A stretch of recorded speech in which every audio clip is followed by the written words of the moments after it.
Oyez, oyez, braves gens, de tout temps, l'histoire était parsemée d'une multitude d'expressions et de gestes que vous employez encore aujourd'hui, mais sans vraiment connaître leur origine ou leur véritable signification. Eh bien, je vais me faire un plaisir de vous les expliquer. Allez, c'est parti! Aujourd'hui, nous allons voir une expression qui nous parle d'une voyelle très claire, et c'est mettre les points sur les i.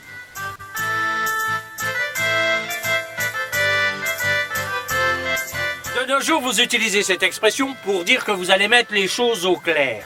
Par exemple, je ne vais pas y aller par 4 chemins avec ton sale caractère. Si tu ne veux pas finir mal en points, je vais te mettre tout de suite les points sur les i. Mais d'où vient cette expression ?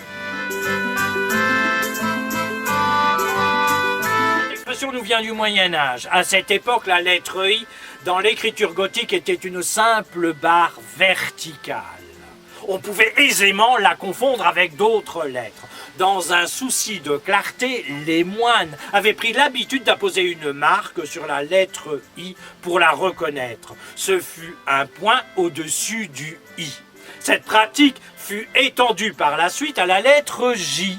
Le point entra tellement dans les habitudes orthographiques de la langue française qu'il survécut à l'écriture gothique jusqu'à nos jours.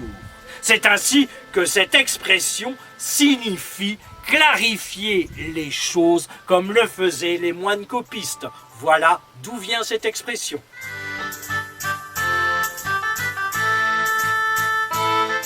Donc, mettre les points sur les i, c'est éclaircir les choses, c'est juste une mise au point, c'est en somme faire un coup de poing sans taper du poing sur la table. Enfin, à chacun son point de vue. Allez, au revoir et à bientôt. Au revoir.